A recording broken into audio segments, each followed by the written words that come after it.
চট্টগ্রামে সিটি কর্পোরেশনের মেয়রকে নির্বাচিত করা যায়, ঢাকায় যদি মেয়রকে নির্বাচিত করা যায়, এমন একটা সময় যে সময় সারা বাংলাদেশের নির্বাচন কমিশন হাবিবুল আহমেদের মতো একজন ব্যক্তি যে নির্বোধ এবং ব্যাকুবের মতো বলেছে যে একজন প্রার্থীর উপরে হামলা হওয়ার পরেও সে বলেছে তিনি কি মারা গিয়েছেন, এমন একটা মন্তব্য যে করেছে, এমন এক তার মানে কি সে মৃত্যুবরণ করলে কি সে খুশি হইতো? তাকে কি মৃত্যুবরণ করার জন্য বা তাকে কি মারার জন্য কোন পরিকল্পনা করা হয়েছিল? আমরা তো সেটাই ধরে নিতে পারি।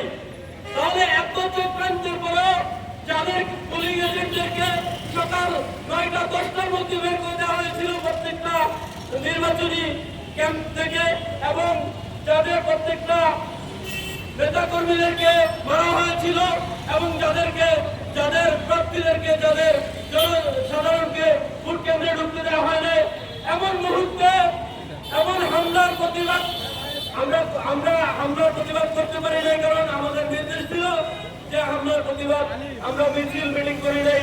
কিন্তু এমন একটা মুহূর্তে যখন আমাদের শাহেকে চরমনাই গায়ে হাত তোলা হয়েছিল, সেই মুহূর্তে আমরা কেন সিটি নির্বাচনে আমরা মেয়র পেতে পারি না?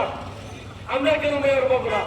প্রিয় উপস্থিতি, আজকে এখান থেকে স্পষ্ট বলে দিতে চাই, একেবারে স্পষ্ট বলে দিতে চাই, বরিশাল সিটি কর্পোরেশনে মুফতি সৈয়দ মোহাম্মদ ফয়জুল করিমকে যদি মেয়র ঘোষণা করা না হয়, তাহলে আমরা সরকারি BM college, Syed Hatemari college, Barishal বিশ্ববিদ্যালয়, চরমনাই আলিয়া, চরমনাই কবিয়া, বরিশাল মহানগর ইসলামী ছাত্র আন্দোলন বাংলাদেশ রাজপথে আসি থাকবো, এবং বরিশাল সিটি কর্পোরেশনে মুফতি সৈয়দ মোহাম্মদ ফয়জুল করিমকে মেয়র না নিয়ে আমরা ঘরে ফিরতে চাই না।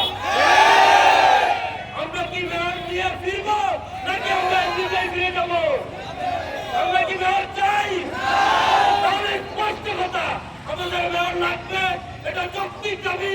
আমাদের রক্ত, আমাদের ঘাম, আমাদের ত্যাগ এবং আমাদের যৌক্তিক দাবি, এই দাবি আমাদেরকে ফিরিয়ে দিতে হবে। এবং সবাইকে যদি চেয়ার দিতে দেওয়া যায়, আপনি যদি চট্টগ্রামে চেয়ার দিতে পারেন, আপনি যদি ঢাকায় চেয়ার দিতে পারেন, তাহলে বরিশালে কেন দিতে পারবেন না?